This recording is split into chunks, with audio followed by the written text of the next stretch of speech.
দিনের আলোয় ফের দুঃসাহসিক চুরি। বাড়িতে ঢুকে আলমারি ভেঙে সোনা ও রূপোর গহনা নিয়ে চম্পট দিয়েছে দুষ্কৃতীরা। মঙ্গলবার ঘটনাটি ঘটেছে কোচবিহার জেলার বেকলিগঞ্জ ব্লকের জামালদহ গ্রাম পঞ্চায়েত এলাকায়। স্থানীয় ও পুলিশ সূত্রে জানা গিয়েছে, জামালদহ চ্যাংরাবান্ধা রাজ্য সড়কের পাশে 191 নম্বর জামালদহ এলাকায় বসবাস করেন পেশায় ক্ষুদ্র চা চাষী সুবোধ রায় মাঝি। তার বাড়িতেই এই চুরির ঘটনা ঘটেছে।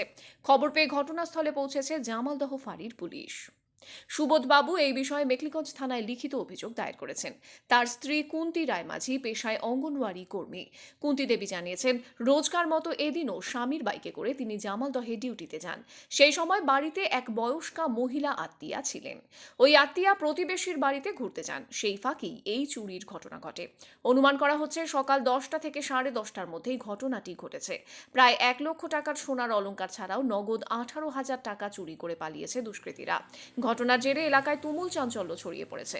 পুলিশ জানিয়েছে, অভিযোগ তারা পেয়েছেন সব দিক খতিয়ে দেখছে। এই যে সকালবেলা আমি 9:30টার দিকে সেন্টারে যাব, তো একটু দেরি হয়ে গেছিলো, তো ওর বাবাকে বললাম যে একটু দিয়ে আসো সেন্টারে। তারপর আমাকে দিতে গেল, 9:15টার দিকে বের হলাম। তো আমার বাড়িতে আসছে আত্মীয়, যে আমার মাসি শাশুড়ি আসছে আমার একটা ভাস্তিকে নিয়ে। তো ওদেরকে বাড়িতে রেখে আমি গেলাম সেন্টারে। তারপর ওর বাবা আসতে একটু দেরি হয়েছে, আর ততক্ষণে আমার মাসি শাশুড়ি হয় ওই পাশের বাড়ি ঘুরতে গেছে একটু সময়ের জন্য। হ্যাঁ, আর ওরা তো জানে না যে, অতটা মনে করে নেই যে রাস্তার পাশে বাড়ি, একটু তালা লক করে ভালো হবে। আমরা যদি কোথাও যাই তালা লক করি, আর বুড়ি মানুষ বয়স্ক মানুষ তো বুঝতে পারে নাই যে তালা লক করতে হবে। ওইভাবে গেছে, আর ওই সময়ের মধ্যে এরকম ঘটনা হয়ে গেল। মানে কি হয়েছে?